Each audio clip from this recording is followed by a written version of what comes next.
పాడేరులో YS Sharmila మాట్లాడుతున్నారు. Live చూద్దాం. రాహుల్ గాంధీ గారు మాటిచ్చారు.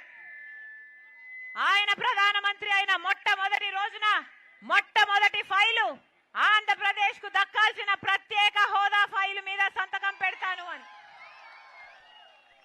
ఆ మాట పట్టుకొని వచ్చింది రాజశేఖర రెడ్డి బిడ్డ మీ దగ్గరికి.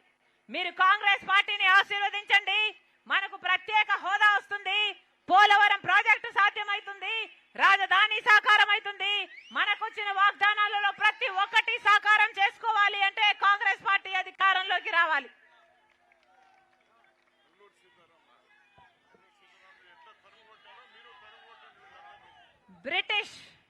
బ్రిటిష్ వాళ్ళను సైతం తరిమి కొట్టిన పౌరుషం అల్లూరి సీతారామరాజు గారిది.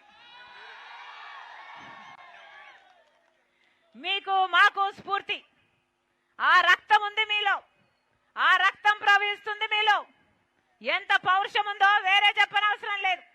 అప్పుడు బ్రిటిషర్ను ఎలాగైతే తరిమి కొట్టారో ఇప్పుడు నియంత పాలకులను కూడా అలాగే మీరు తరిమి కొట్టాలి. ప్రజల పక్షాన నిలబడని పాలక పక్షం వద్దు, ప్రజల పక్షాన నిలబడని ప్రతిపక్షం కూడా వద్దు. ప్రజల పక్షాన నిలబడే నాయకుల్ని ఎంచుకోండి. కాంగ్రెస్ పార్టీని ఆదరించండి. కాంగ్రెస్ పార్టీలోనే రాజశేఖర రెడ్డి గారు 2 సార్లు ముఖ్యమంత్రి అయ్యారు. కాంగ్రెస్ పార్టీలోనే అంత అద్భుతమైన పథకాలను చేశాడు. కాంగ్రెస్ పార్టీ మీ పార్టీ, కాంగ్రెస్ పార్టీ రాజశేఖర రెడ్డి గారి పార్టీ, కాంగ్రెస్ పార్టీ మన పార్టీ. కాంగ్రెస్ పార్టీ అభయ హస్తం, కాంగ్రెస్ పార్టీ గుర్తు హస్తం. ఇది ఆంధ్ర రాష్ట్ర ప్రజలకు అభయ హస్తం. మరొకసారి మీ అందరూ ఆశీర్వదించండి. కాంగ్రెస్ పార్టీ అధికారంలోకి వస్తే మళ్ళీ రాజశేఖర రెడ్డి గారి సంక్షేమ పాలన మీ గడపకు వస్తుంది.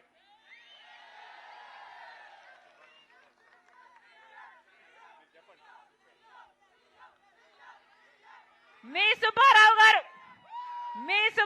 గారు మీకోసమే ఆలోచన చేసే వ్యక్తి, మీకోసమే నిలబడే వ్యక్తి, మీకు అందుబాటులో ఉండే వ్యక్తి.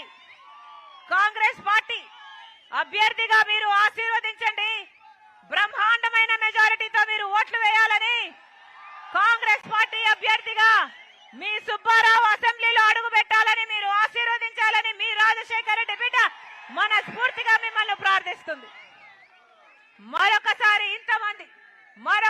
ఇంతమంది మీ పనులు మానుకొని మా కోసం మీరు సమయం చేసుకొని వచ్చారు.